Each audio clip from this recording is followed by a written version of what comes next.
శుభోదయం విద్యార్థులందరికీ.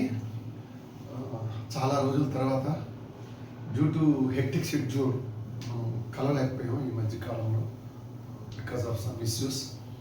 మరలా మనం పరమ పావనమైనటువంటి భాగవతంలోని ప్రథమ స్కందం నుంచి ఒక్కసారి మీరు రివీల్ చేసుకుంటూ ప్రథమ, ద్వితీయ, తృతీయ, చతుర్థ, పంచమ, షష్ఠ, సప్తమ, అష్టమ ఈ రెండు స్కందాల గురించి మనం చాలా ముఖ్యమైనవని చెప్పుకున్నాం. ప్రతిదీ ముఖ్యమైనదే. మహోన్నతమైనటువంటి మణిహారంలో ఏ మణిహారం గొప్పదని చెప్తాం, అన్ని గొప్పవే. కానీ సప్తమ, అష్టమ స్కందాలు రెండు ఒక ప్రత్యేకమైనవిగా మనం భావించి వాటి గురించి చెప్పుకున్నాం. నవమ స్కందం అనంతరం దీనికన్నా ముందు తరగతిలో మీకు దశమ స్కందం గురించి చెప్పాను.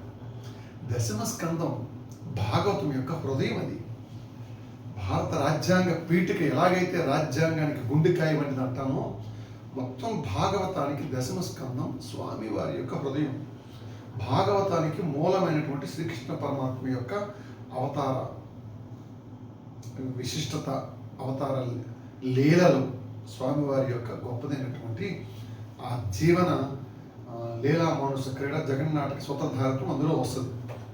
ఆ దశమ స్కందంలో భాగంగానే ఇక్కడ మనకి ఈవో సిలబస్లో ఏకాదశ స్కందంలో కొన్ని పెట్టడం జరిగింది. కానీ ఇవి కూడా దశమ స్కందంలోని భాగాలే, ఏకాదశ స్కందంలో రావు ఇవి.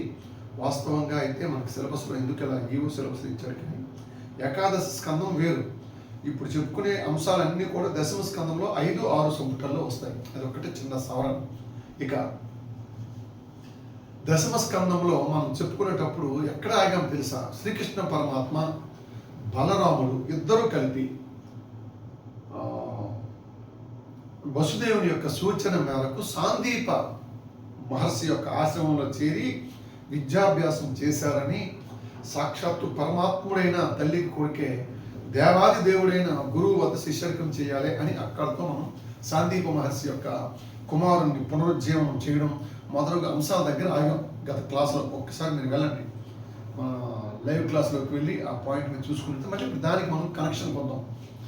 భాగవతంలోని ఏకాదశ స్కందం ఏం చెప్పుకున్నాం? దశమ స్కందం భాగవతం యొక్క హృదయంగా మనం చెప్పుకుంటే, ఇదిగోండి దశమ స్కందము భాగవతం యొక్క హృదయంగా చెప్తాం. చెప్తే చిన్న పాయింట్ ఇక్కడ రాశాను. భాగవతం యొక్క హృదయంగా చెబితే ఏకాదశ స్కందం మొత్తం భాగవతానికి ఉపసంహారంగా చెబుతారు. ఇది ఉపసంహారంగా పెద్దలు చెబుతారు. కాబట్టి దశమ స్కందంలోనే వచ్చే కొన్ని విషయాల తర్వాత మధ్యలో మనం ఏకాదశ స్కందంలోకి వెళ్తాం. మరి ఏకాదశ స్కందానికి స్వాగతం తెలియజేస్తూ 10 అధ్యాయాలు పూర్తి చేసి 10 అధ్యాయాలకు నేను వెళ్తాను. చాలా అద్భుతం. భాగవతం, శ్రీ భాగవతం. ఆ భాగవతానికి అత్యంత మూలమైనటువంటి, ముఖ్యమైనటువంటి, మహోన్నతమైనటువంటి ఒక చారిత్రక నగరమే ద్వారక. ద్వారక నగరం. అదిగో ద్వారక ఆలమందలవిగో అని మనకి శ్రీకృష్ణ రాయపాఠంలో వస్తుంది. ఆ బాల గోపాలం ఆంధ్రదేశంలో ద్వారక అంటే కంటోపాఠం అండి. అలాంటి ద్వారక నాటి పరిస్థితి, ద్వారక నగరం ఏ రకంగా నిర్మించబడింది, ఎట్టి ఆవశ్యకత, ఎట్టి అవసరం వల్ల ద్వారకా నగరం నిర్మించబడిందో మనం ఇప్పుడు ఈరోజు తరగతి గదిలో చూద్దాం. అయితే కంసుడు శ్రీకృష్ణ పరమాత్మ చేతిలో మధురా నగరంలో చంపబడతాడు. అది మనం చెప్పుకున్నాం దశమ స్కందం యొక్క మధ్య భాగంలో. ఆ కంసునికి 2 భార్యలు. ఈ ఇద్దరు కూడా జరాసంధుని కుమార్తెలు. జరాసంధుడు చాలా బలమైనటువంటి వాడు. కీచకుడు, భీముడు, జరాసంధుడు, బకాసురుడు వీళ్ళంతా ఒకే అంశకు చెందినటువంటి బలీలు అనమాట. ఆ జరాసంధుడు మగధ చక్రవర్తి, మగధను పాలించే సౌష్ఠమైనటువంటి, అంటే హస్తినాపురానికి ధీటుగా, కౌరవ పాండవులకు ధీటుగా పాలించేవాడు. జరాసంధుని కుమార్తెలు ఈ కంసుని యొక్క భార్యలు. కంసుని కృష్ణుడు సంహరించడంతో తీవ్రమైన పగ పెంచుకున్నాడు జరాసంధుడు. ఎవరిపైన? పరమాత్మ పైన. ఈ జరాసంధుడు మగధ దేశానికి రాజు అని చెప్పాడు. 23 అక్షౌహిణుల సైన్యంతో శ్రీకృష్ణుని నగరమైన మధురపై 17 సార్లు దండెత్తాడండి. మనం వెళ్ళి చెబుతాం మహమ్మద్ బిన్ తుగ్లక్ లేదంటే మహమ్మద్ గోరి వీరందరూ భారతదేశం పల్లవంతిని పిలిచి దండయాత్ర చేశారన్నాం. కానీ ఇతిహాసాల్లోనే అంత గొప్ప అక్షౌహిణులతో 23 అక్షౌహిణులు అంటే మహాభారత యుద్ధంలో కురు పాండవుల సైన్యం కన్నా ఇంకా 5 రెట్లు. ఇది మీకు పాయింట్ నన్ను నోట్ చేసుకోండి. మగధను పాలించే జరాసంధుడు కంసునికి మామ. ఎప్పుడైతే కంసుడు చంపబడతాడో శ్రీకృష్ణుడి చేతిలో మధురా నగరపై శ్రీకృష్ణుని యొక్క రాజధానిపై జరాసంధుడు దండయాత్ర చేస్తాడు. కురుక్షేత్ర యుద్ధం మొత్తంలో 18 అయితే జరాసంధుని బలం ఎంత గొప్పదో ఎంత పటిష్టవంతమైనదో చూసుకోండి. అయితే ఇక్కడ మరలా మనం విషయంలోకి రావాలి. చాలామంది అనుకున్నట్లుగా విడివిడి జ్ఞానంతో ఆలోచించేవారు భావించినట్టుగా ఇది కాదు. స్వామి యొక్క అవతరణ యొక్క ప్రధాన ఉద్దేశ్యం దుష్ట శిక్షణ ఒకటి, శిష్ట రక్షణ. దుష్టుని శిక్షించడం ఎట్లాగో శిష్ట రక్షణ. పరిత్రాణాయ సాధూనాం వినాశాయ చ దుష్కృతాం ధర్మ సంస్థాపనార్థాయ సంభవామి యుగే యుగే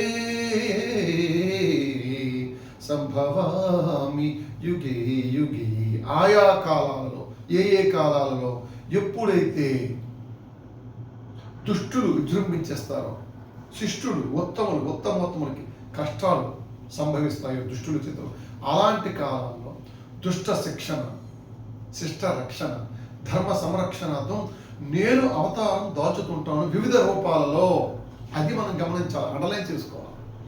వివిధ రూపాలలో పరమాత్ముడు ఈ ద్వాపర యుగానికి అవతారం, ఒక్కొక్క యుగంలో ఒక్కొక్క అవతారం. కలియుగంలో విభిన్న రూపాల్లో కనిపిస్తారు. చూసే దృష్టిని బట్టి సృష్టి ఉంటుంది.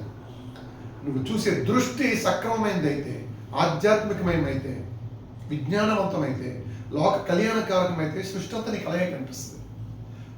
నీ దృష్టి ఒక్కరి బుద్ధి అయితే నీకు వేరేలా కనిపిస్తుంది. కాబట్టి శ్రీకృష్ణ పరమాత్మ యొక్క అవతారం యొక్క ప్రధాన ఉద్దేశం ఏంటంటే శిష్ట రక్షణ. ఎంతమంది భాగవతోత్తముల్ని కాపాడాడు, అనుగ్రహించాడు స్వామి, కైవల్య సిద్ధి ఇచ్చాడు. సుధాముడు నీ పాద కమల సేవయు నీ పాదార్చకుల తోడి నెయ్యము నితాంత అపార బోధదయ్యు తాపసమందార నాకు దయసేయగదే అంటాడు. సుధాముడి యొక్క పాత్ర ఎంత గొప్పదండి. పరమాత్మను ప్రార్థిస్తాడు, ఏం కావాలో కోరుకొని సాక్షాత్తు పరమాత్మ అడిగితే నీ పాద కమల సేవ, నీ పాదాలు పట్టుకొని పూజించే భాగ్యం ఇవ్వయ్యా, నాకు ఇంకేసి సంపద.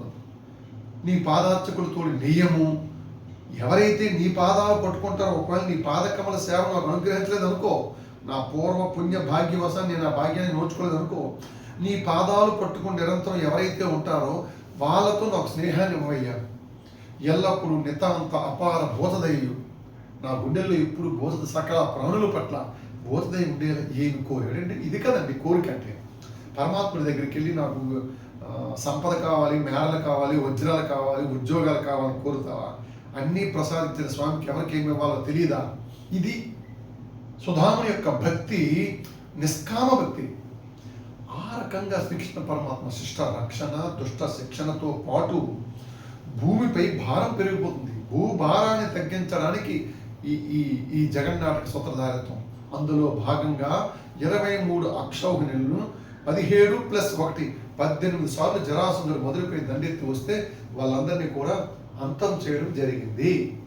భయంకరమైన యుద్ధం. అయితే జరాసంధుని మాత్రం చంపకుండా విడిచిపెట్టి మొత్తం సైన్యాన్ని తుడిచిపెట్టేసి విడిచిపెట్టాడు. అయితే మరలా సైన్యాన్ని పోగు చేసుకొని 17 సార్లతో పాటు 18వ సారి కూడా మధురపై ఎవరు జరాసంధుడు దండయాత్ర ప్రారంభించాడు. ఇటువంటి సమయంలో అక్కడ లోక కళ్యాణం జరిగింది. ఈ 18వ సారి దండెత్తి వచ్చేటప్పుడు ఈ జరాసంధుడికి ఎవరు తోడయ్యారు? కాలయవనుడు అనే ఇంకొక అరివేర భయంకరమైనటువంటి ఒక వీరుడు తోడయ్యాడు. ఈ కాలయవనుడు కూడా మధురపై దండయాత్రకు వచ్చాడు.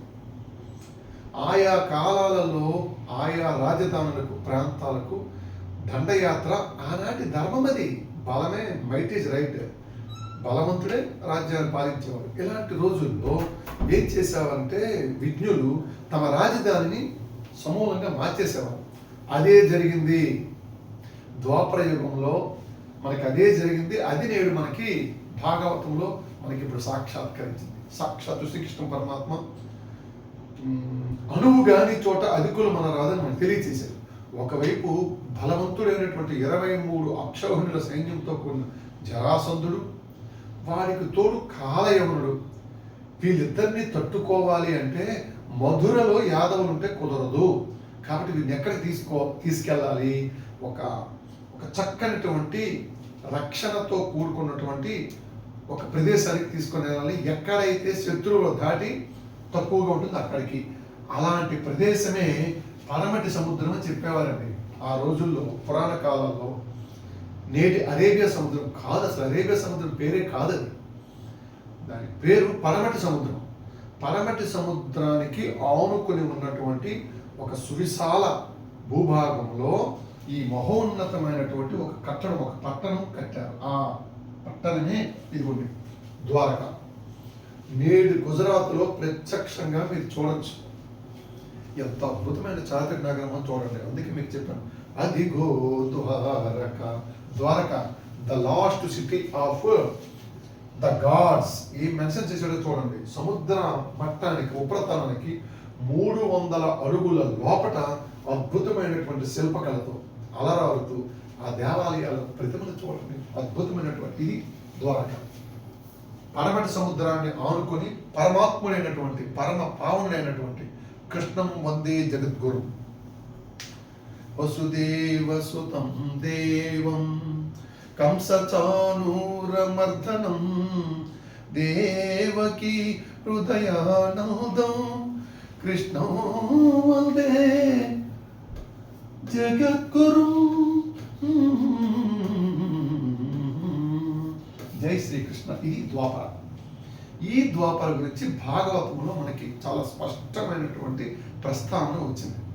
ఎంత గొప్పదైనటువంటి శిలలతో Dwaraka darshan will be seen from the submarine 300 feet below the sea. ఎవరు కాదంట, గొప్పదైనటువంటి భారతీయ చరిత్రకు సజీవ సాక్షాత్కారాలు ఇవి. 1935లో తొలి ప్రయత్నం జరిగింది. 68 నుంచి 80 వరకు కూడా కార్బన్ డేటింగ్ మెథడ్ ద్వారా ఈ మొత్తం ఈ అవశేషాలన్నీ కూడా ద్వాపర యుగం నాటిని నిర్ధారించబడింది. ఇంత గొప్ప సజీవ సాక్ష్యాలు భారతీయ సంస్కృతికి మనకు ఉన్నాయి. వీటిని మనం పట్టుకుని తర్వాత తరాలకి ఈవోస్గా, ఎండోమెంట్ ఆఫీసర్స్గా, దేవాలయాలకు ధర్మాదాయ కర్తలుగా, పరిరక్షకులుగా మీరందరూ కూడా ఈ చరిత్రను తెలుసుకోవాలి. అందుకు ఇంత డెప్త్గా మీకు చెప్పడం జరుగుతుంది. ఎప్పుడైతే నీ దేశం పట్ల, నీ సంస్కృతి పట్ల నీకు అపేక్ష కలుగుతుందో, ఆహా ఇంత గొప్ప వారసత్వం నాదా అనుకుంటే నువ్వు పరిరక్షకులుగా మారగలవు. సంభవాన్ని యుగే యుగే మీరేనన్నా రేపు పొద్దున్న ఈఓస్గా వస్తే మీరే ధర్మాన్ని కాపాడతారు, హిందూ దేవాలయ వ్యవస్థను కాపాడతారు, భక్తులకి గొప్పదైనటువంటి సౌకర్యాలు కల్పిస్తారు. అందుకు మనకి ఇవన్నీ సిలబస్లో పెట్టడం జరిగింది. ఇది ద్వారక. చూడగానే ఎంత నిర్మలమైనటువంటి భావన, ఎంత మహోన్నతమైన భావన. అటువంటి ద్వారక హిందూ మతంలో ఉన్నటువంటి 7 పవిత్ర పట్టణాల్లో ఒకటండి ద్వారక. హిందూ ధార్మిక సిద్ధాంతాలు, మత విశ్వాసాలు విశ్వసించబడిన 7 నగరాలలో ద్వారక ఒకటి.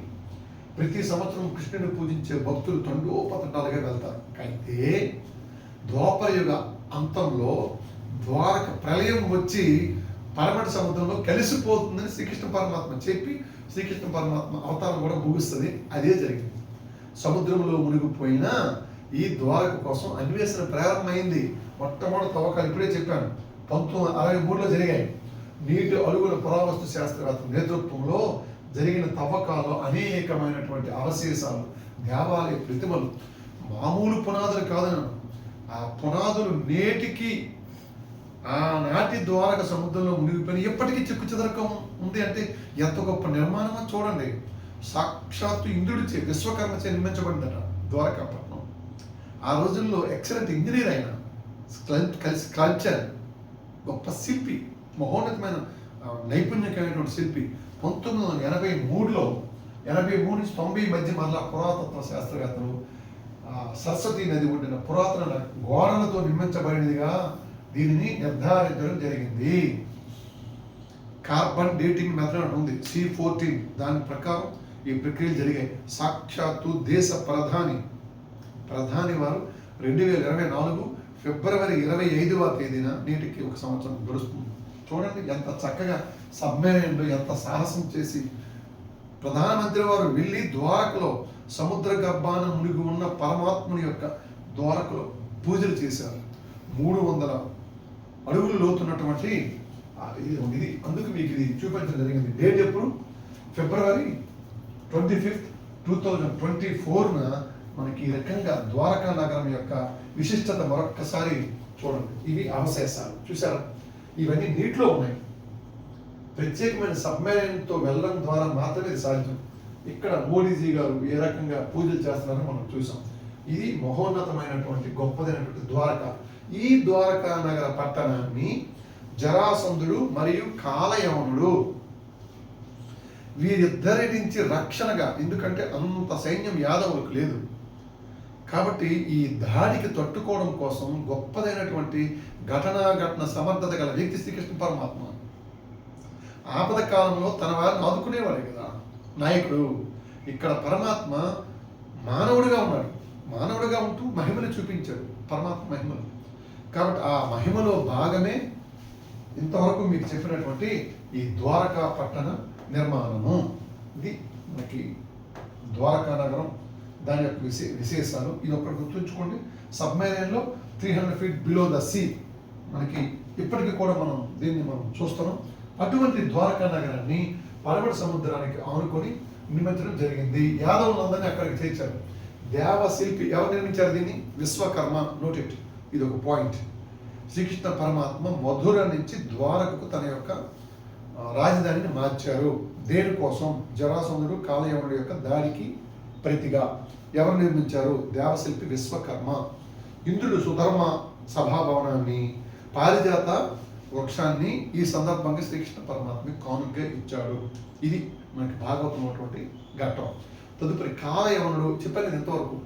ఇతను కూడా మధురపై దండయాత్ర చేశాడు. దీంతో శ్రీకృష్ణ పరమాత్మ ఎదురు దారి దిగకుండా యుద్ధం నుంచి తప్పించుకుంటున్నట్టుగా, పారిపోతున్నట్టుగా నటించి ముచికుందుడు అనే ఒక గొప్పదైనటువంటి శక్తివంతుడైనటువంటి మాంధాత కుమారుడు ముచికుందుడు కొన్ని సంవత్సరాలుగా నిద్ర లేక తన నిద్రాభంగం అవగానే ప్రప్రథమంగా ఎవరు చూస్తారో వాళ్ళు మాడి బసి అయిపోతారు. అది ఆయనకున్నటువంటి ఒక ప్రత్యేకత. కాబట్టి ఆ ముచికుందుడు నిద్రిస్తున్న గృహ వైపు శ్రీకృష్ణ పరమాత్మ పరిగెట్టి వెళ్ళిపోయారు. ఎవరు దండయాత్ర చేస్తే కాలయవనుడు. వెళ్తూ ముచుకుందుడి గుహ దగ్గర స్వామి మాయమైపోతారు. కుమారస్వామి యొక్క గొప్పదైనటువంటి దైవ నాయకత్వ మహిమతో ముచుకుందుడికి కొన్ని శక్తులు ఉన్నాయి. కాలయవనుడు తరుముతూ రాగా గృహ దగ్గర శ్రీకృష్ణ పరమాత్మ మాయ అయిపోయి చెప్పాను కదా. ఏ గృహ దగ్గర? ముచుకుందుడు నిద్రపోతున్న గృహ దగ్గర. ముచుకుందుడే శ్రీకృష్ణుడే ముచుకుందుడు వేషం ఉన్నాడేమని ముచుకుందుడిని ఈ కాలయవనుడు నిద్రాభంగం చేసి లేపాడు. లేపగానే కళ్ళు తెరిచి చూసేటప్పటికి చెప్పాను కదా ఇప్పుడే, ఆ ముచుకుందుడి యొక్క కోపానికి ఆ నేత్రాగ్నిలో మొత్తం ధ్వంసమైపోయాడు. ముచుకుందుని యొక్క నేత్రాగ్నిలో ధ్వంసము భస్మం అయిపోయిన వ్యక్తి ఎవరంటే కాలయవనుడు. ఇది ఒక పాత్ర అయిపోయింది. తదుపరి పరమ పవిత్రమైన, పరమ పావనమైన, అంటే భక్తుడు పరమాత్మను తలుచుకుంటే, ఘనమైనటువంటి పరాకాష్ఠకు చెందిన భక్తి ఉంటే పరమాత్మ భక్తుల కోసం దిగి వస్తాడు. ఇక్కడ రుక్మిణీదేవి ఏం చేసిందంటే, తాను పుట్టినప్పుడు విదర్భ రాజకుమార్తె రుక్మిణి తను పుట్టినప్పటి నుంచి కూడా స్వామి వారినే భర్తగా భావించి స్వామి వారి కోసం నిరంతరం నామస్మరణ పూజాదికలు చేసింది. కాబట్టి ఇక్కడ రుక్మిణీ కళ్యాణం అనేది ఇంకొక ఘట్టం మనకి. ఆ రుక్మిణీ కళ్యాణ దృశ్యాలు చూడండి. ఇక్కడ మీకు వివాహ పద్ధతులు తెలియాలి, అందుకే ఫొటోస్ పెట్టాను.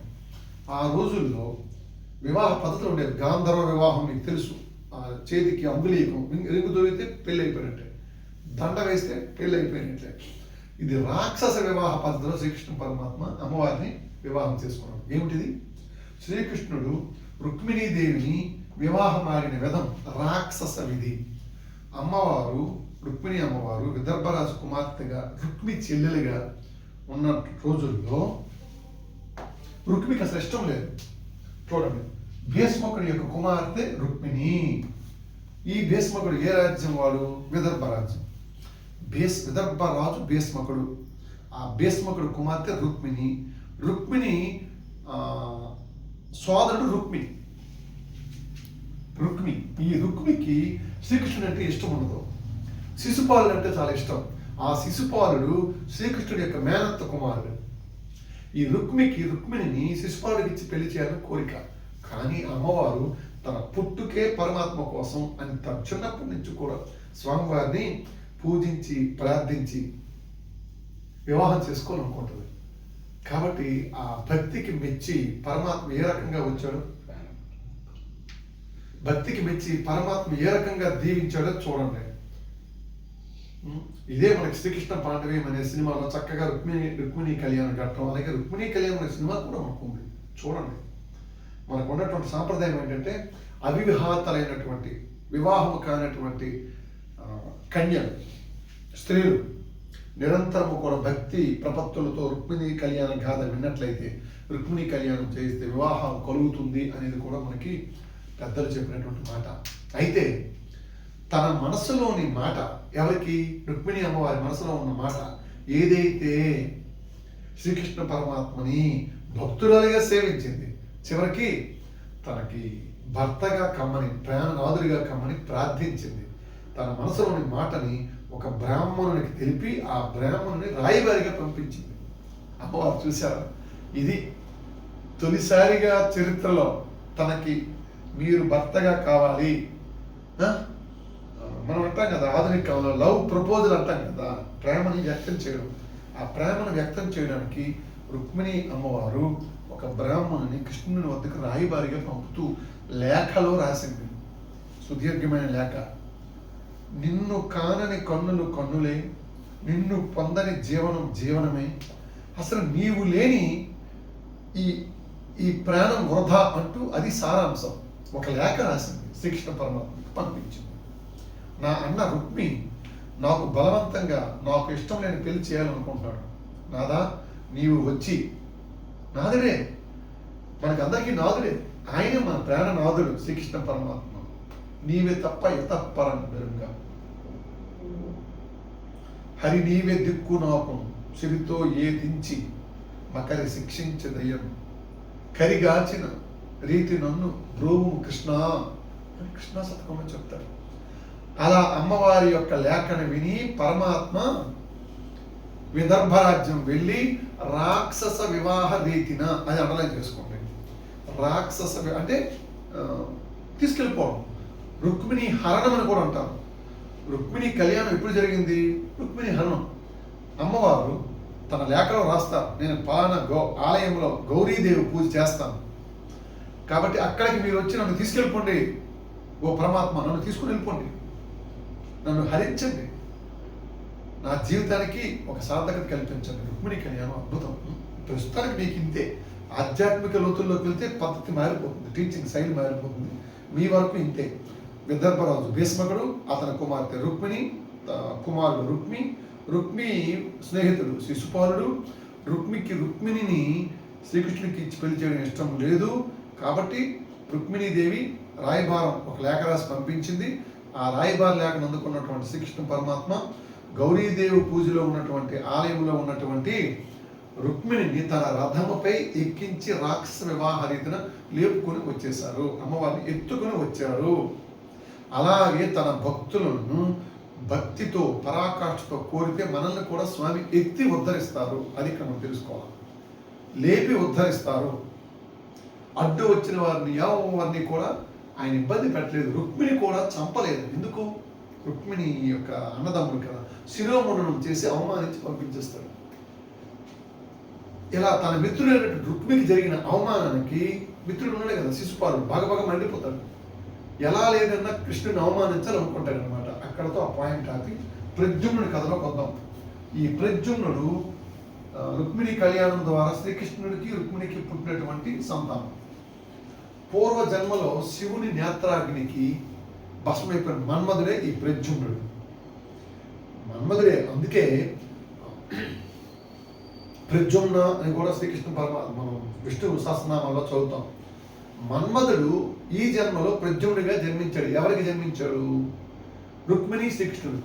శ్రీకృష్ణుడి శత్రువైన శంభరాసుడు ఒకరోజు ప్రద్యుమ్నుడిని అపహరించి సముద్రంలో పారేస్తాడు. ఆ బాలుని ఒక చేప మింగేస్తుంది. ఎవరిని? ఒకప్పుడు పూర్వజన్మలో మన్మధుడు ప్రస్తుతం ప్రద్యుమ్నుడిగా పుట్టినటువంటి ఎవరికి పుట్టాడు?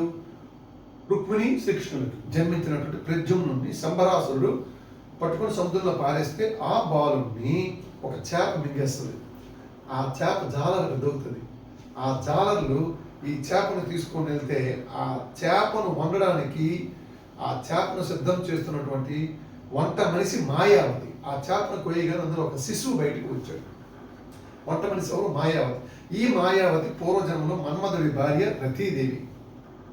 ఇదంతా కూడా మనకి ఇతిహాసం చెప్పబడింది. ఈ మాయావతి ప్రద్యుమ్నునికి విభిన్నమైన మాయా విద్యలు నేర్పి అఖండ విజ్ఞానాన్ని అందించి అక్కడ నిమిత్త మాత్రంగా పెట్టారన్నమాట. శంభరాసుని ప్రద్యుమ్నుడు వధించేలా చేస్తుంది. ఇది ప్రద్యుమ్నుని యొక్క కథ. చివరికి శంభరాసుని యొక్క దుష్ట సంహరణ జరిగింది. భూమికి భారం తగ్గింది. భూమికి భారాన్ని తగ్గించడమే శ్రీకృష్ణ అవతారం యొక్క ఇంకొక లక్షణము కూడా. ఇక 2 సమంతకమని వ్యాఖ్యోపనం. సమంతకమను ఇది మీకు అందరికీ తెలిసే. చెప్పండి, ఎవరైనా లైవ్లో ఉన్నటువంటి స్టూడెంట్స్ సమంతకమని ఎక్కడ వస్తుంది చెప్పండి, వేగంగా కామెంట్ పెట్టండి నాకు.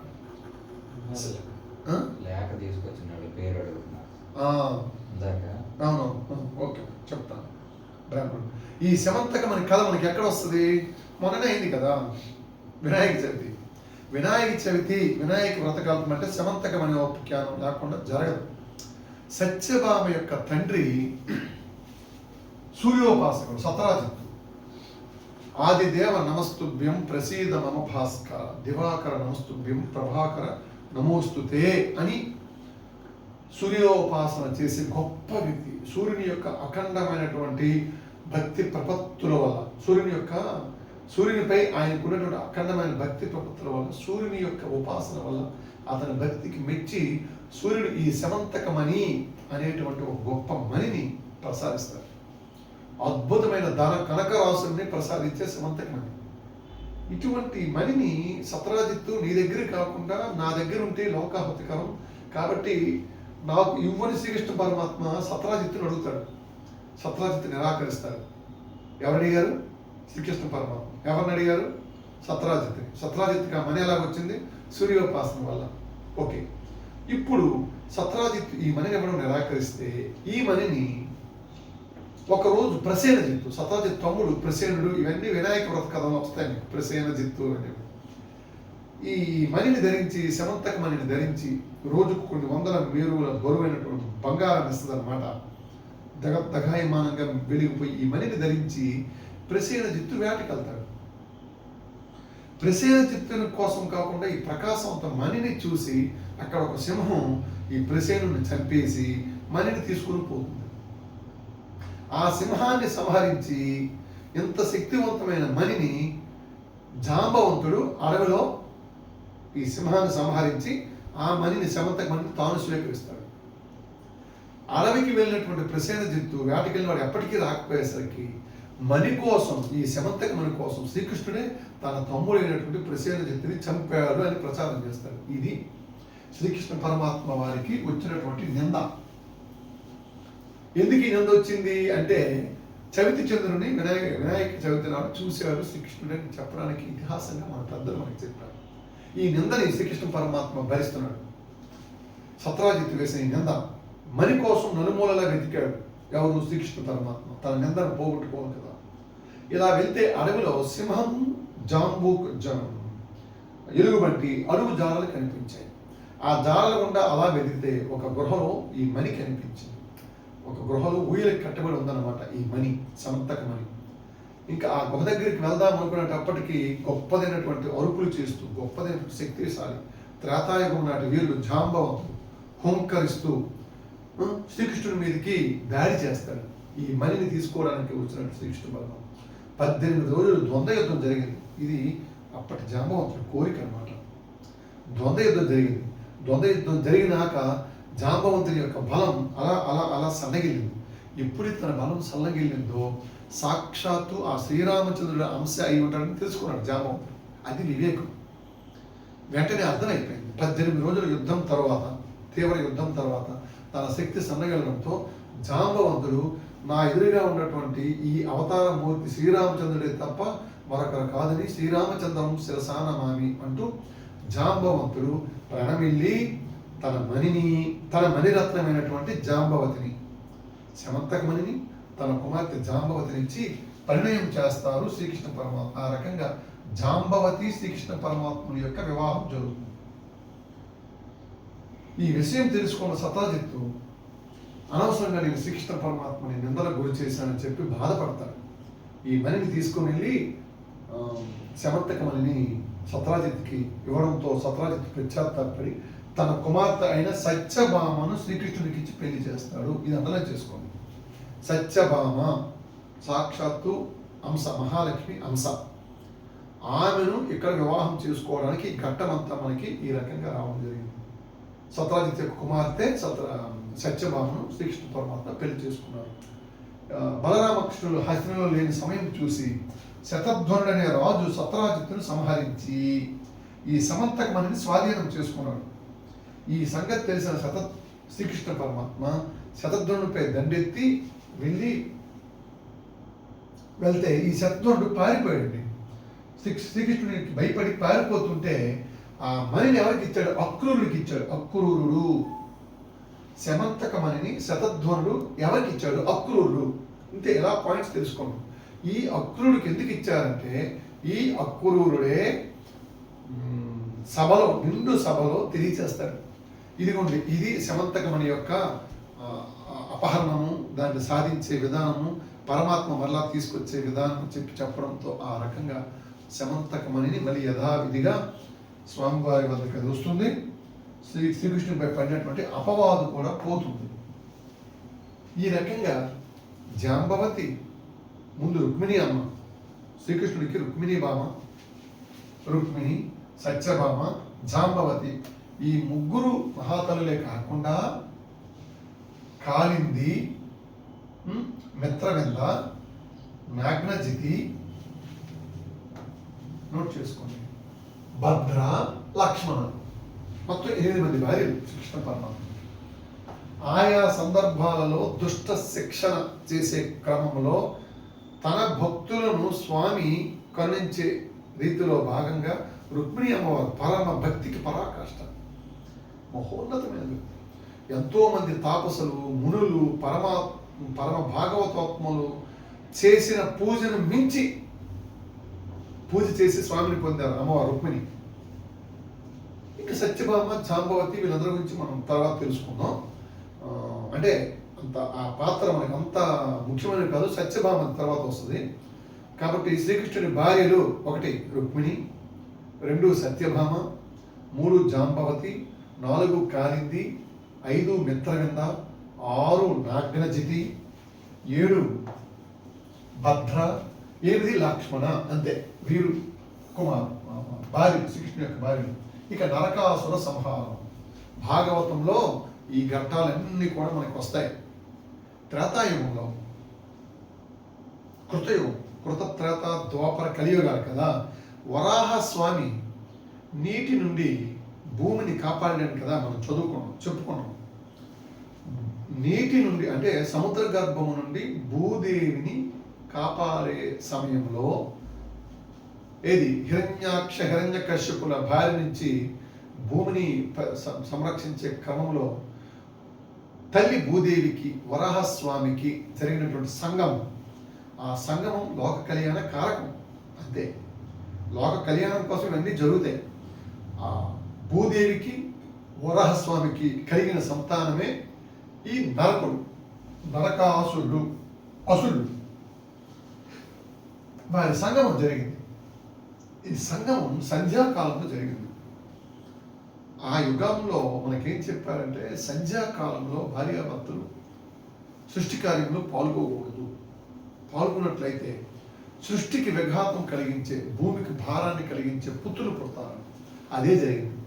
సంధ్యాకాలంలో స్వామి దేవతలైనా సరే, వరాహస్వామి అమ్మవారు అయినప్పటికీ కూడా, దేవతలు అయినా కూడా సంధ్యాకాలంలో సృష్టి కార్యం జరిగితే నష్టం జరుగుతుంది, రాక్షసులు జన్మిస్తారని చెప్పడానికి ఇది ఒక ఉదాహరణ.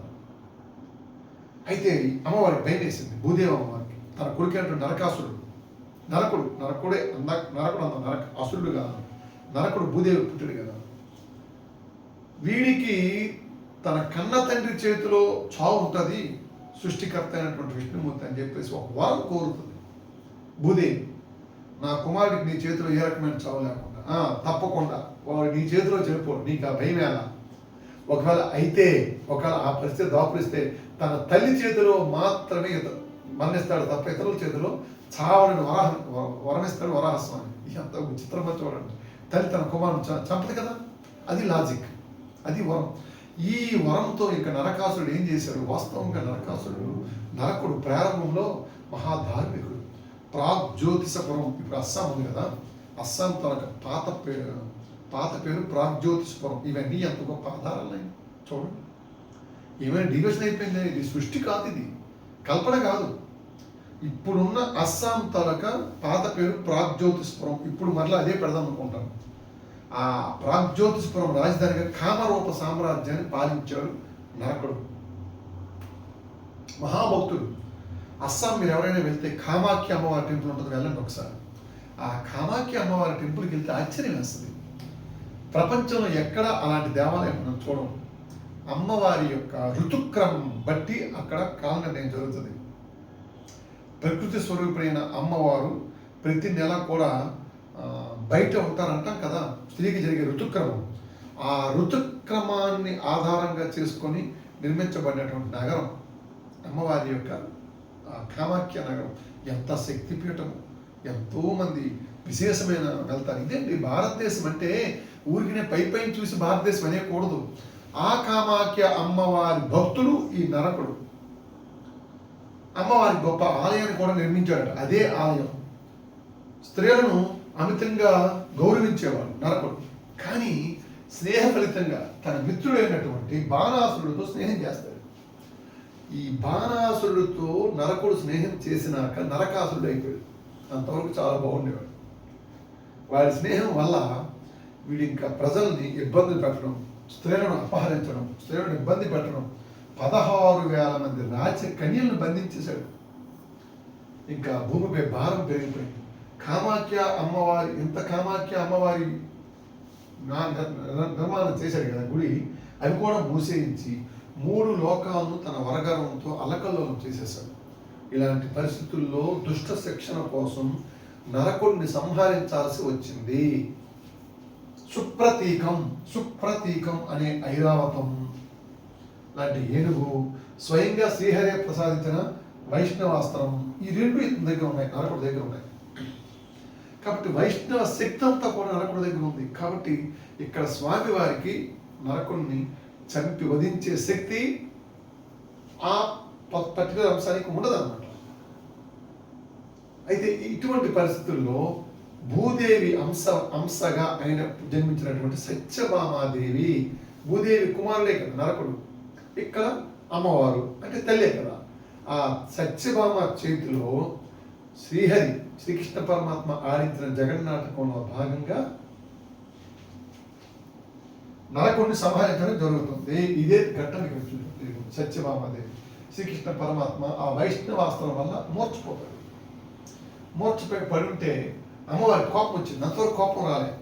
తన భర్తనే నువ్వు ఎదుర్కొంటావా, ఇబ్బంది పెడతావు, సంహరిస్తావు అనుకుని అమ్మవారు బాణం తీసి తన కుమారుడు అయినటువంటి నరకుడిని చంపుతుంది. ఈ రకంగా తన తల్లి చేతిలోనే మరణిస్తామనే వరం నిజమైందన్నమాట. నరకుడు బంధించిన 16,000 మంది రాజకన్యలందరినీ కృష్ణుడు విడిపించాడు. చాలామంది ఏమనుకుంటారంటే ఈ ఆధునికులు, హేతువాదులు శ్రీకృష్ణ పరమాత్మ 16,000 మంది గోపికలు భార్యగా కావాల్సి వచ్చారు. కాదు, ఇలా దుష్ట శిక్షణలో భాగంగా తాను సంరక్షించినటువంటి ఈ మహిళలందరినీ కూడా పరిరక్షించి ఒక మహోన్నత స్థానాన్ని కల్పించాడు స్వామి. అది దాని వెనుకున్నటువంటి అంతరార్థం. అంతే తప్ప 16,000 మంది గోపికలతో రాసలీలలు అనేది తప్పు. ఆత్మ ఎప్పుడు కూడా పరమాత్మ గురించి ఆలోచిస్తుంది. మీకు చిన్న ఉదాహరణ చెప్తాను. ఈ ఆధునిక కాలంలో ఎలక్ట్రానిక్ గ్యాడ్జెట్స్ మనకు ఉన్నాయి కదా, మార్కెట్లోకి ఒక ఐఫోన్ కానీ, ఒక శాంసంగ్ ఫోన్ కానీ, యాపిల్ ఫోన్ కానీ వస్తే ధనికులు ఏమనుకుంటారు? కొనాలనుకుంటారు, కొనేస్తారు. ఈ ధనికులు కొన్నటువంటి ఈ ఫోన్ను చూసి దాన్ని అనుసరించి ఇంపాక్ట్ ప్రదర్శన ప్రభావం ఉన్న మధ్యతరగతులు ఏం చేస్తారు? నాన్న మాకు అది ఫోన్ కొని అంటాడు. ఆ ఫోన్ కొన్నంత వరకు ఆ పిల్లవాడి దృష్టి దాని వైపే ఉంటుంది. రాత్రి కల్లోకోవడానికి వస్తుంది. మీకు కూడా చాలామంది కదా ఉదాహరణ చూడండి, మీ మిత్రుల దగ్గర ఏదైనా ఒక విలువైన వస్తువు ఉంటే నాకు అది కావాలనుకుంటే వస్తుంది. ఇది ఆత్మ పరమాత్మల బంధం. ఇదేమిటి సార్ ఇలా చెప్పారనుకుంటున్నారా?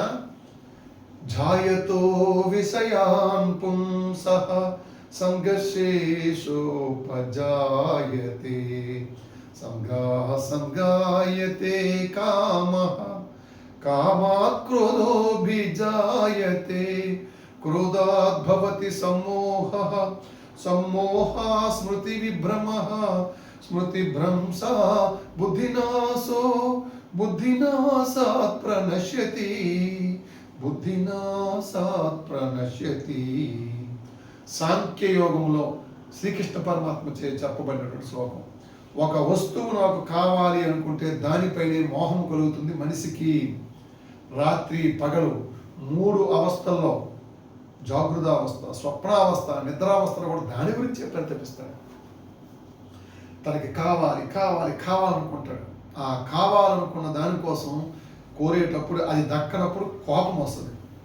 కోపం వల్ల అవివేకం వస్తుంది. దాని ఫలితంగా మనుషులకు జ్ఞాపక శక్తి నశిస్తుంది. దానివల్ల మనుషుడు బుద్ధిని కోల్పోయి చివరికి అధోగతి చెందును. ఇది ఉదాహరణ. అర్థమైందా? ఎలా అయితే భక్తుడు పరమాత్ముడు చుట్టూ పరిభ్రమిస్తాడో, సాధారణమైన విషయాలకి ప్రజలు నాకు టీవీ కావాలి, ఎలక్ట్రానిక్ మొబైల్ కావాలి, లేదంటే ఒక ఇంట్లో ఒక చక్కనటువంటి డెస్క్టాప్ కావాలి, ల్యాప్టాప్ కావాలి, ట్యాబ్ కావాలి, సంపదలు కావాలి, ఇదే ఆలోచిస్తుంటారు. ఇది సాధారణ మనుషులు వీళ్ళకెక్కడ వాళ్ళకెక్కడ పోల్చుతాం?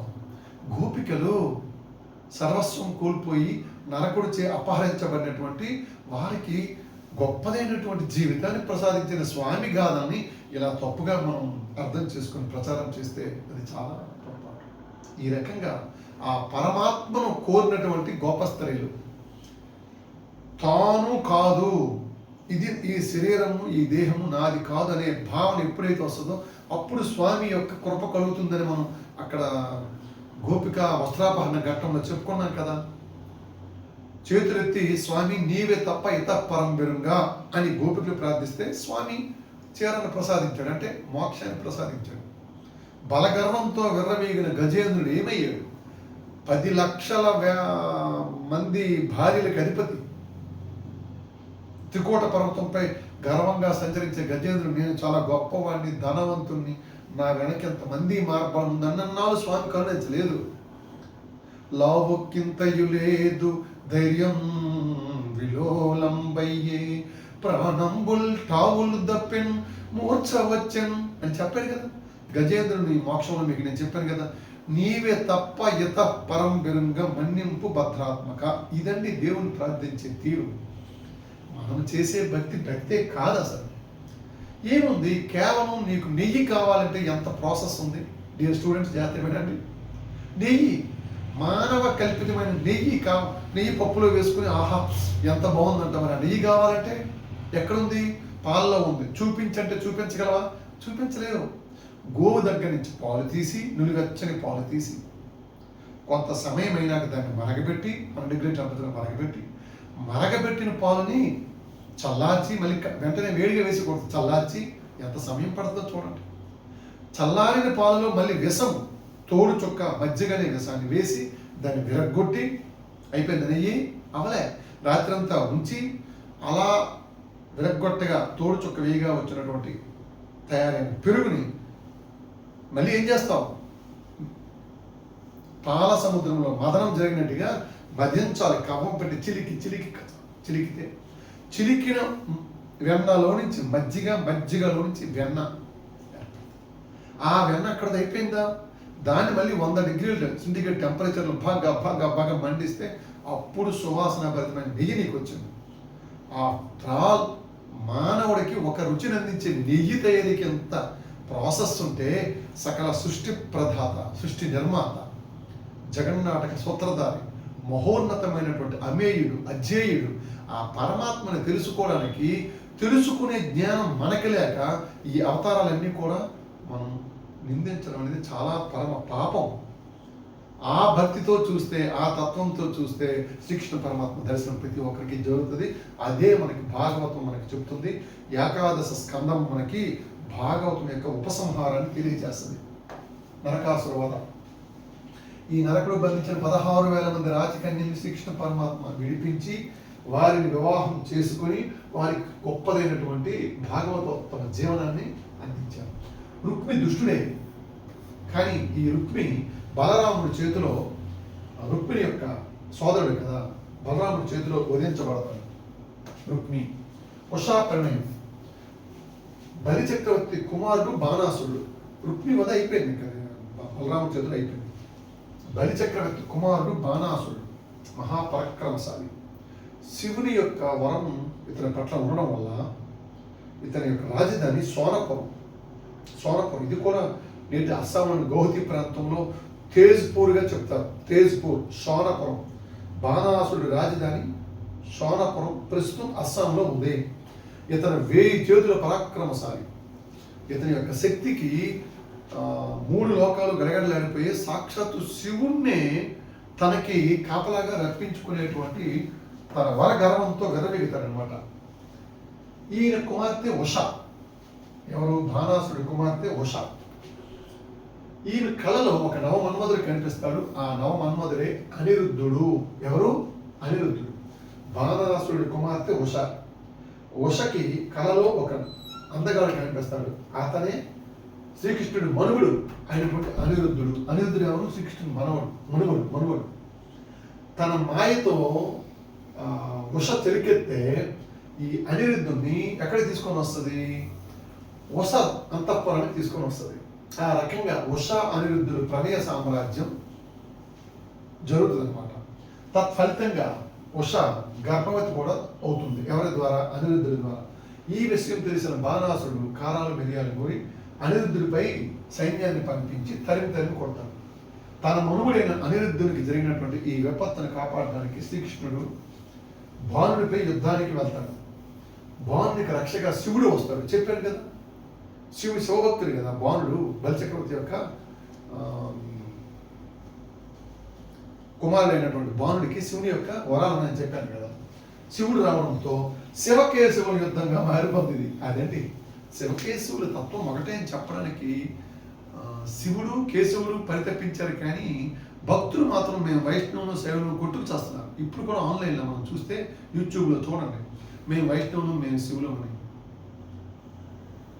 తలుతురు మిమ్ము వైష్ణవులు కోరుమితో విష్ణుడని అని అన్ననే చెప్పాడండి. శివకేశవత భేదం లేదు. కృష్ణుడైనా, ఈశ్వరుడైనా, శివుడైనా, ఆంజనేయుడైనా అంతా నీ రూపాలని స్వయంగా చెబితే ఇంకా ఇప్పుడు భక్తి తలకెక్కి మూఢభక్తి 2 రకాలు. మూఢభక్తి, సజ్జన భక్తి. వైష్ణవులు వేరు, శైవులు వేరు. మళ్ళీ ఇప్పుడు మన వాళ్ళు కొట్టుకుంటారు. అది పొరపాటు అండి, అది కరెక్ట్ కాదు.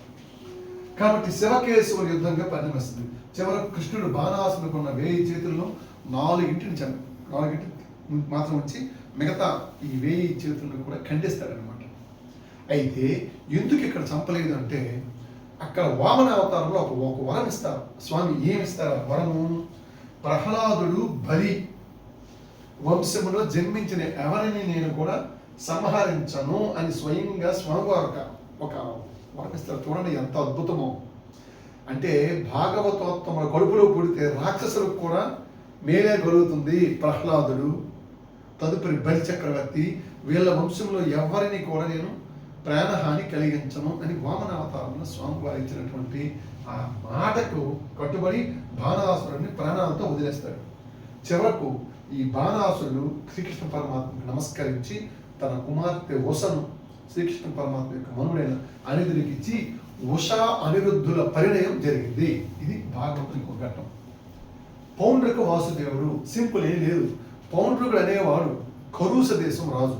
ఏ దేశం రాజు?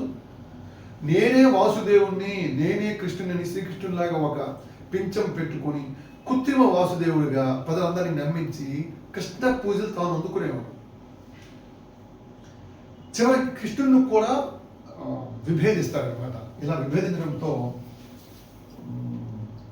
పౌండ్రక వాసుదేవుని అతనికి తోడుగా నిలిచిన కాశీరాజు ఇరువురిని కూడా తన చక్రాయుధంతో శ్రీకృష్ణ పరమాత్మ సంహరిస్తాడు. ఇది పౌండ్రకుని కథ. ద్వివిధుడు అనేవాడు, ద్వివిధుడు నరకాసుని స్నేహితుడు. ద్వారకకు ఎన్నో ఉపద్రవాలు కలిగించాడు. ఎవరు? ఈ ద్వివిధుడు.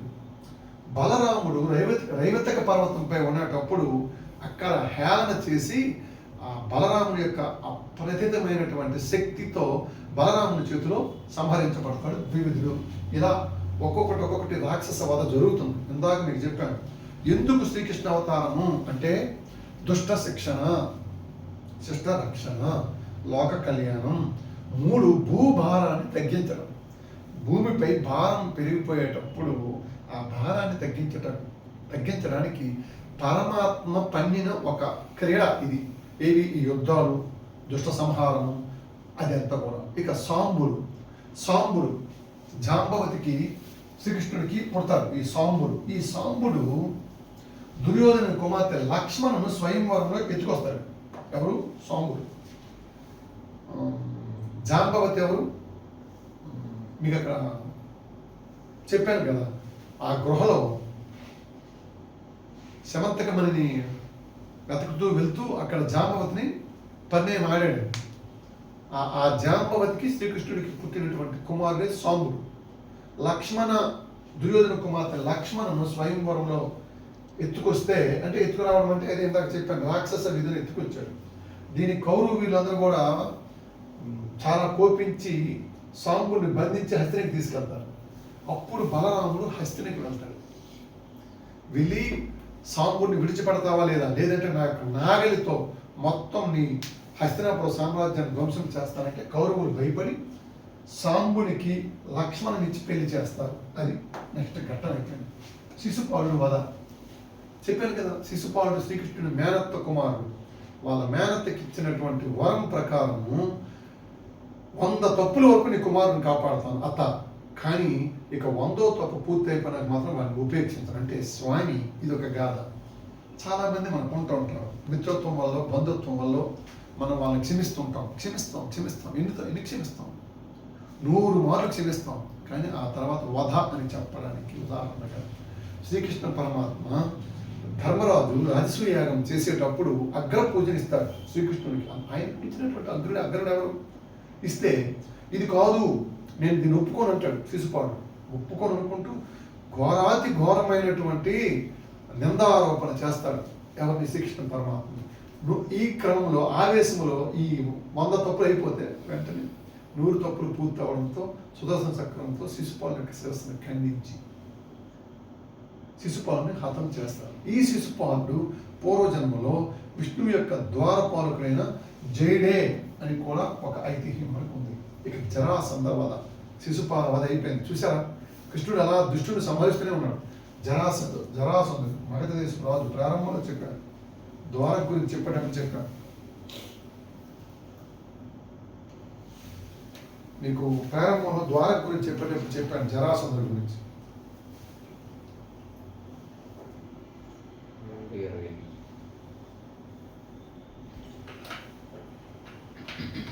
గుర్తుందా?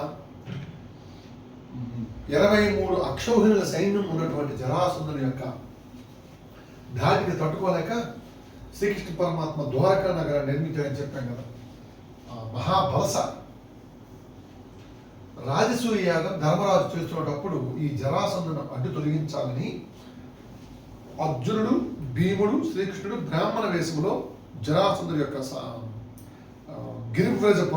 గిరివ్రజపురానికి వెళ్తాడు. అది జరాసంధుడి యొక్క పట్టణం. అక్కడికి వెళ్ళి ఆహ్వానిస్తాడు, మాతో యుద్ధం చేయమని.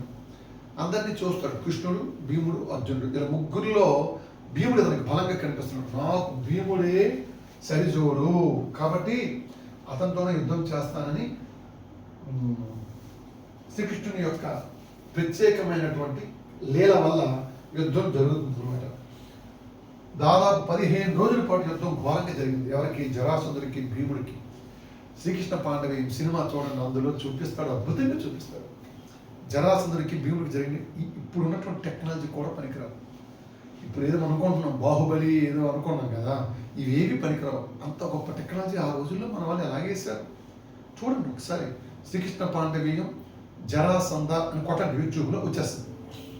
అక్కడ శ్రీకృష్ణుడు పాత్రధారిలో ఎన్టీఆర్ భీముడికి చెబుతుంటాడు, ఎన్ని రకాల విద్యలు చేసిన జరాసంధుడికి మరణం ఉండదు.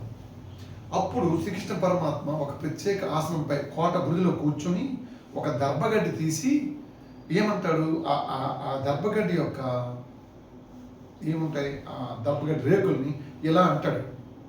ఇలా అంటే ఇలా తిప్పి వేయమని అర్థం. అప్పుడు బలశాలే కానీ బుద్ధిశాలి కాదు భీముడు, అర్థం కాలేదు. మరలా విఫలం అవుతున్నప్పుడు అప్పుడు శ్రీకృష్ణుడు వేసినటువంటి ఈ సూచికను ఆధారంగా రెండుగా చీల్చి ఇలా వ్యతిరేక దిశలో వేస్తే ఈ జరాసంధుడి యొక్క వధ అనేది జరుగుతుంది. అది జరాసంధుడి వధ. జరాసంధుడి కుమారుడైన సహదేవుని రాజుగా అక్కడ పట్టాభిషిక్తులు చేసి శ్రీకృష్ణ పరమాత్మ దుష్ట శిక్షణ అక్కడికి పూర్తయింది. సాల్వుడు శిశుపాలుని స్నేహితుడు. శిశుపాలుని మరణానికి కారణమైన శ్రీకృష్ణునిపై పగబట్టాడు. శివుడి ద్వారా, పరమేశ్వరుడి ద్వారా ఒక అద్భుతమైన విమానాన్ని పొందాడు. ఎవరు? ఈ సాల్వుడు. ఈ విమానంలో ద్వారకపైకి వెళ్ళి సంచరిస్తూ రాళ్ళ వర్షం, పిడుగుల వర్షం కురిపించి, ఇప్పుడున్న స్కట్స్, మిసైల్స్ మనం అంటున్నాం, అక్కడ ద్వాపర యుగంలో ఇవన్నీ చూడండి. సాల్వుడు ఒక ప్రత్యేక విమానంలో జెట్ ఫైటర్లో వెళ్ళి ద్వారకపై ఈ రాళ్ళ వర్షం, పిడుగుల వర్షం కురిపించాడు. ఈ యుద్ధంలో ప్రద్యుమ్నుడు కూడా, శ్రీకృష్ణుడి యొక్క కుమారుడు ప్రద్యుమ్నుడు కూడా స్పృహ తప్పిపోతాడు. అలాంటి పరిస్థితుల్లో మరలా శ్రీకృష్ణ పరమాత్మ తన మహిమతో చక్రాయుధాన్ని ప్రయోగించి సాల్వుడిని వధిస్తాడు. ఆ తర్వాత పౌండ్రుకుడు కూడా, పౌండ్రుకుడు, శిశుపాలుడు, సాలుడు వీళ్ళందరూ కూడా శ్రీకృష్ణుని యొక్క చేతిలో, దంతవక్తుడు వీళ్ళందరూ కూడా వన్ బై వన్ విదూరుడు, సాల్వుడు, దంతవక్రుడు, విదూరుడు మొదలగు రాక్షస సంహారం అంతా కూడా జరిగింది కృష్ణావతారంలో. పేరు గుర్తుంచుకోండి చాలు. కుచేలుడి కథ. ఇప్పుడు కుచేలుడికి వద్దాం. ఎంతవరకు రకరకాల ఘట్టాలు విన్నాం. ఇప్పుడు ఇంకొక ఘట్టం. శ్రీకృష్ణ పరమాత్మ అంత చెప్పుకుంటే తక్కువ చెప్పండి. తన చిన్ననాడు సాందీప మహర్షి ఆశ్రమంలో తనతో పాటు కలిసి చదువుకున్నటువంటి బాల్య స్నేహితుడు కుచేలుడు చిరిగిన దుస్తులు ధరించేవాడు. ఆ గర్భ దరిద్రుడు, విపరీతమైన సంతానం, దానికి తోడు విపరీతమైన సంతానం, దారిద్ర్యం, సంతానం, ఈ రెండు కలగలిపి అత్యంత దీనస్థితిలో దారిద్ర్యాన్ని అనిపిస్తున్నటువంటి కుచేలుడికి తన భార్య ఒక్కసారి నీ మిత్రుడు శ్రీకృష్ణుడి దగ్గరికి వెళ్ళొచ్చు కదా అని సలహా ఇస్తుంది. ఏమో మరి ఆయన ఇప్పుడు లోకాలనే పరమాత్మ అయ్యాడు, ఆయనను గుర్తిస్తాడో లేదో అని కుచేలుడు బిడియపడుతూ, సిగ్గుపడుతూ తన ఇంట్లో ఉన్న పిడికిడు అటుకుల్ని మూట కట్టి వెళ్తాడు. విభిన్న రాష్ట్రాలలో, విభిన్న మాధ్యమాలలో శ్రీకృష్ణ కుచేలుల యొక్క గాథల గురించి వీడియోలు ఉన్నాయి. చూస్తే మీకు శరీరం మొత్తం రోమాంచితం అయిపోతుంది. కర్ణాటకలో ఈ మధ్యకాలంలో కుచేలోపాఖ్యానం వేస్తున్నారు, చూడండి యూట్యూబ్లో. జీవితం అంటే ఏంటన్నా చెప్పండి, ఒక మాట చెప్పండి. నువ్వు హాయిగా ఆనందాన్ని పొందేలా ఏ మాధ్యమం ఉంటే అదే, అందులో ఉత్తమమైనటువంటి మాధ్యమాన్ని ఎన్నుకోవాలి. ఆ గాథలు చూస్తే అక్కడెక్కడో కుచేలుడు భయపడుతూ మారుమూల దాగి ఉంటాడు. దాగి ఉన్న కుచేలుని యొక్క రాకను గమనించి పరమాత్మ, అమ్మవారు దేవేరులతో ఉంటాడు. వాళ్ళందరినీ విడిచిపెట్టేసి అప్పుడు గజాసురుడిని కాపాడడానికి ఎలాగైతే వచ్చారో ఇప్పుడు తన మిత్రుడిని ఆలింగనం చేసుకోవడానికి పరుగున వస్తారు. ఇది స్వామి యొక్క తత్వము. స్నేహానికి అంత విలువనివ్వాలని పరమాత్ముడు లోకాలకు తెలియచేసే వృత్తాంతము కుచేలోపాఖ్యానం. ఇందులో ఏముంది? ఎంత అద్భుతమైన గాథ. ఈ గాథను మనం తెలుసుకొని తరువాతకి మనం అందించి దైవవశాత్తు ఈ జన్మలో నువ్వు ధనవంతుడు అయ్యావనుకో, నీ ధనానికి ఎప్పుడయ్యా విలువ? నీ దగ్గర దాచుకుంటేనా? కాదు, నలుగురికి పంచితే విలువ. నువ్వు తల్లి గర్భము నుండి ధనము తేడెవ్వడు వెళ్ళిపోయేడు నాడు వెంటరాదు. లక్షాధికారైన లవణ మన్నము గాని పసిడి బంగారము మృంగబోడు. ఎంత అద్భుతమో చూడండి. లక్షాధికారే ఉన్నాడు. ఇప్పుడు ఉన్నటువంటి మన భారతదేశంలో ఉన్నటువంటి మనం తీసుకోండి, వాళ్ళు ఏమో లవణ ఉప్పుతో ఉన్న అన్నమే కదా తింటారు, ఇంకా ప్రత్యేక బంగారం గడ్డలు తినరు కదా. లక్షాధికారైన లవణ మన్నము గాని పసిడి బంగారం విత్త మార్జన చేసి విర్ర వీగుటే గాని కూడబుట్టిన సొమ్ము కుడువబోడు. పొందుగా మరుగైన భూమి లోపట పెట్టి దాన ధర్మము లేక దాచి దాచి తుదకు దొంగలకిత్తురు దొరలకవును. తేనె జుంటీయలియవా తిరువరులకు భూషణ వికాస శ్రీధర్మ పురనివాస దుష్ట సంహార నరసింహ దురిత దూర. ఎలాంటి పద్యం అండి! కాలాలు ఏమైనా భూత వర్తమాన భవిష్యత్ కాలాలన్నిటికీ అప్లై అయ్యే అద్భుతమైన పద్యం. డబ్బును సంపాదిస్తావు, ఇనుపెట్టుల్లో దాస్తావు, స్విస్ బ్యాంకుల్లో దాస్తావు, తుదకు దొంగలకిత్తు దొరలకవును. అయితే ప్రభు అంటే దొంగలు పట్టుకుపోతారు, నీ దగ్గర ఉండదు, నీతో వచ్చేది చివరికి భక్తి మాత్రమే అని చెప్పడానికి శ్రీకృష్ణ పరమాత్మ ఎంత అద్భుతమైనటువంటి సన్నివేశాన్ని సృష్టించాడో చూడండి. ఎక్కడికి తీసుకుపోతారండి? దానహీను చూచి ధనము నవ్వు, కథను పీతు చూచి కాలుండు నవ్వును. భూమి నాది అన్న భూమి పక్కున నవ్వు. కాబట్టి ధనవంతులందరికీ హితో పలికాడు స్వామి. నీ యొక్క ధనానికి పరమార్థకత ఎప్పుడో తెలుసా? దాని నలుగురికి పంచితేనే ధనానికి అందం. దానం చేస్తేనే చేతికి అందం. చెయ్యి, ఎంతో కొంత చెయ్యి, ఏ స్థాయిలో వాళ్ళు చేయండి. ఇక తన మిత్రత్వ పరిమళాలను ఎలా పంచాడో చూడండి. పొడుగు బ్రాహ్మణుడు, అందున సంతానం, చిరిగిన వస్త్రాలు, ఎక్కడ నీ క్యాడర్ ఎక్కడ నా క్యాడర్ అనేది మనం చూస్తుంటాం కదా. నేను ఆ స్థాయిలో ఉన్నాను, నన్ను కలుసుకోవడం ఏంటి అంటుంటాం. అది కాదురా. లోకాలనే పరమాత్మ తన చిన్ననాటి మిత్రుడిని ఏ రకంగా కౌగలించుకొని ఆప్యాయంగా పిలిచి ఇంట్లో కూర్చోపెట్టి పాద నమస్కారం చేసి ఆ నీళ్లు మిత్రమా ఎన్నాళ్ళకి కనిపిస్తామని జల్లుకున్నాడు. ఏమి సంస్కారం ఇది కదా భారతీయత. మన ఘట్టాలు మన ఇతిహాసాలు చూసి విదేశీయులు మురిసిపోతుంటే మన పిల్లలకి మనం చెప్పకుండా, మన సోదరులకు మనం చెప్పకుండా మన ఇతిహాసాలు మనమే అపహాస్యం చేసే దుస్థితిలో ఉన్నాం చాలామంది భారతీయులు, ముఖ్యంగా హిందువులు. ఎప్పుడైతే స్వామివారే తన మిత్రుని ఇంతలా కౌగిలించుకుని అతిథి మర్యాదలు చేశారో దేవేరుకి అమ్మవార్లు 8 మంది కూడా గదగదలాడిపోయారు. అమ్మో, నిజంగా స్వామి ఇంతలా చూడండి, ఎంత చక్కని ఘడాలింగం, తన మిత్రుని ఎంత చక్కగా కౌగిలించుకుంటున్నారంటే మనము కూడా అని చెప్పి అమ్మవార్లందరూ కూడా కుచేలుని అలా ఎంత గౌరవ ప్రపత్తితో చూసి హాయిగా చక్కనటువంటి మృష్టాన్న భోజనాలు పెట్టి పంపించారు. ఏం తెచ్చావు నా కోసం అంటే కుచేలు పిడికి అటుకులు తీసుకొని, ఆహా మిత్రమా నా కోసం అటుకులు తెచ్చావా? స్వామివారికి అందుకే అటుకులు చాలా ఇష్టమైనవి. అంటే పేదరికాన్ని స్వామి ఆస్వాదిస్తారు. అది పేదరికంలో అంటే ఇనుము నిప్పులో బాగా కాల్చితే మంచి వస్తువు ఎలాగో ఉందో, పసిడి ఎలాగైతే ఉందో, పేదరికంలో మనిషి పరమాత్ముని అంశానికి చేరుకుంటాడు. అది ఇక్కడ మనకు చెప్పారు.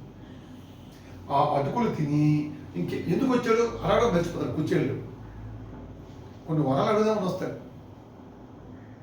మనకి జన్మనిచ్చిన స్వామికి, మనల్ని కన్న తండ్రికి మనకేం కావాలో కనలేడా, చూడలేడా, ఇస్తాడు. ఇంకా వెనక్కి వచ్చాడు కుచేళ్ళు. ఇంటికి వచ్చేటప్పటికే సకల ఐశ్వర్యాలతో ఇల్లు వెలుగొందుతుంది, తన భార్య పిల్లలు అద్భుతంగా ఉన్నారు. ఇది కుచేలోపాఖ్యానం అండి. అది భాగవతం ఇది ఒక సమయం లేదు, లేకపోతే ఒక్క కుచేలోపాఖ్యానమే ఒక రోజంతా చెప్పొచ్చు, అంత అద్భుతమైన గాథ ఇది. ఇక దేవకి, సాక్షాత్తు తల్లి దేవకి దేవి శ్రీకృష్ణుని ఒక వరం కోరుతుంది. శ్రీకృష్ణుని యొక్క మహత్యాలన్నీ గమనించింది తల్లి. తన గురువైన సాందీపుని యొక్క కుమారుని బ్రతికించడం చూసింది. తల్లి కదా, ఎంతైనా తల్లి కదా. ఎంత గొప్ప భాగవతం అండి. తల్లి పరమాత్ముడికి తల్లి అయినా కూడా ఆ తల్లి హృదయాన్ని ఆమె బయటికి ఆవిష్కరించిన విధానం చూడండి. నాయన కృష్ణ, నా కడుపును పుట్టావు, నా నోములు పడ్డా, నీకన్నా ముందు ఒక 7 సంతానం కలిగి నా అన్న హింసకి గురై వారు మరణించారు. దయచేసి వాళ్ళందరినీ పుట్టించమన్నా, మరలా వారికి జన్మలు కలిగించమని తల్లి కొడుకును ప్రాధేయపడింది. ఇదండి భాగవతం. ఎందుకు అంటే అదే భాగవతం. భాగవతం శ్రీ భాగవతం హరిచరితం శ్రీహరిచరితం నవరసభరితం భాగవతం శ్రీ భాగవతం. తల్లి తన కుమారుణ్ణి అర్థించింది. ఎక్కడుంది చరిత్రలో? ఏ పాశ్చాత్య చరిత్రలో ఇలాంటి కథలు ఉంటాయి చెప్పండి? అలా తల్లి దేవకి యొక్క కోరిక మేరకు తల్లి గర్భంలో పుట్టి చనిపోయిన శిశువులందరినీ కూడా మరలా జన్మింపజేసి దేవకి చూపించి వారికి శాప విమోచన కలిగిస్తారు బలరామకృష్ణులు. తదుపరి బలరామకృష్ణుడు తమ చెల్లి అయినటువంటి ముద్దుల చెల్లెలు సుభద్రను అర్జునుడికి ఇచ్చి పెళ్లి చేస్తారు. ఇది కూడా తీర్థయాత్రల పేరుతో రైవతక పర్వతంపై మారు వేషంలో ఉన్న అర్జునుడిని సుభద్రను ఏ రకంగా అర్జునుడు ఎత్తుకెళ్ళి వివాహం చేసుకుంటాడో తెలియజేసే సుభద్ర కళ్యాణం. శ్రీకృష్ణుడి యొక్క చెల్లికి తర్వాత ముసలం పుట్టింది అంటే ఉపసంహరణ జరిగిపోయింది. భాగవతం యొక్క ఉపసంహరణం ముగింపు వచ్చేస్తుంది. భూమిపై భారం పెరిగింది. శ్రీకృష్ణ అవతారం యొక్క పరమ ఉద్దేశం చాలాసార్లు చెప్పాను. దుష్ట శిక్షణ, సాధు రక్షణ, అసురుల్ని శిక్షించడం, ఉత్తముల్ని కాపాడడం. ఇటువంటి పరిస్థితుల్లో శ్రీకృష్ణ అవతారం ఆవిర్భావం జరిగే కాలంలో మహాభారత యుద్ధం ద్వారా, రాక్షస సంహారం ద్వారా భూమి యొక్క భారాన్ని తగ్గించారు శ్రీకృష్ణ పరమాత్మ. కానీ ఇంకా తగ్గాల్సింది యాదవ కులమే. యాదవుడికి ఎక్కడ నష్టం జరగలేదు కదా. ఇప్పుడు యాదవ కులం నశించాలి. అందుకు స్వామివారి యొక్క ఒక ప్రణాళిక. ముసలం పుట్టింది యాదవుల్లో. ఏమిటి ఆ ముసలం అంటే శ్రీకృష్ణుని యొక్క సూచనతో ఒకసారి ద్వారకకు మొత్తం వీళ్ళందరూ వస్తారు. మహాములందరూ కూడా వస్తారు. వీరిని ఈ వచ్చినటువంటి విశ్వామిత్రుడు, కన్వుడు, దుర్వాసుడు, భృగువు, అంగీరసుడు మొదలైన మహర్షుల్ని ఈ యాదవులు ఆట పట్టిస్తారు. అంటే అపహాస్యం చేస్తారు. అపహాస్యం చేసి యాదవులందరూ కలిపి కృష్ణుడి కుమారుడైన సాంబుడికి ఆడవేషం వేస్తారు. చీర కట్టేసి స్వామి స్వామి మీరు మునులు కదా, ఇప్పుడు ఈ ఆడపిల్లకి రేపు పొద్దున్న ఈ సాంబుడికి అంటే అదే ఆడవేషంలో ఉన్న సాంబుడికి ఆడపిల్ల పుడుతుందా, మగపిల్ల పుడుతుందా, గర్భవతి అని చెప్పి అపహాస్యం చేసి అడుగుతారు. ఓయి నీచులారని చెప్పేసి మహర్షులను శపిస్తారు. మీరు ఏం చేస్తారో మీకు తెలుసా? కన్ను మిన్ను కాకుండా మహర్షుని అవమానిస్తారా? వీడు అసలు ఆడే కాదు, ఈ గర్భంలో ఆడా కాదు, మగ కాదు, ఒక ముసలం పుడుతుంది, ఒక రోకలి పుడుతుంది. పుట్టిన ఆ ముసలం మీ యాదవ వంశాన్ని సర్వనాశనం చేస్తున్నారు చెప్పించి వెళ్ళిపోతారు. అంతే. కొద్ది క్షణాల్లో సాంబుడి యొక్క బట్టలు విప్పి చూస్తే అక్కడ ఒక ముసలం రోకలి పడి ఉంటుంది. ఆ ముసలం ఇది చూసి యాదవులు భయపడ్డారు. మాకేంటి భయం, శ్రీకృష్ణ పరమాత్మ బలరాముడు మాకున్నారు అని విర్రవేయని యాదవులకి ఒక్కసారి భయకంపితులయ్యారు. భయపడి ఆ రోకల్ని మొక్కలు పిండి చేసేసి ఈ పిండిని తీసుకొని వెళ్ళి పరమటి సముద్రంలో కలిపేశారు. సముద్రంలో పడేశారు. ఆ రోకలకు ఉన్నటువంటి ఇనుప మొక్కను కూడా పారేస్తే ఆ ఇనుప మొక్కను ఒక చేప తిని ఆ చేప తన కడుపులోకి అది మింగేస్తే ఆ ఇనుప ముక్కతో ఒక జాలరి, ఒక ములికిని తయారు చేస్తారు. బాణపు ములికిని. ఇది ఒక కిరాతకుడికి చేరుతుంది. జల్లు అనే కిరాతకుడికి చేరుతుంది. సముద్రంలో పారేసిన రోకల పుట్టంతా ఒడ్డు కొట్టుకొని వచ్చి దబ్బగడ్డిగా పుడుతుంది. ఆ గడ్డి కాదు, ఇది మారణాయుధాలుగా, ఒక్కొక్క గడ్డి పోచ ఒక మారణాయుధంగా ఉంటుంది. సమయం ఆసన్నమైంది, ఇంకా యాదవ కుల నాశనం జరుగుతుంది అన్న విషయం స్వామివారికి తెలుసు కదా.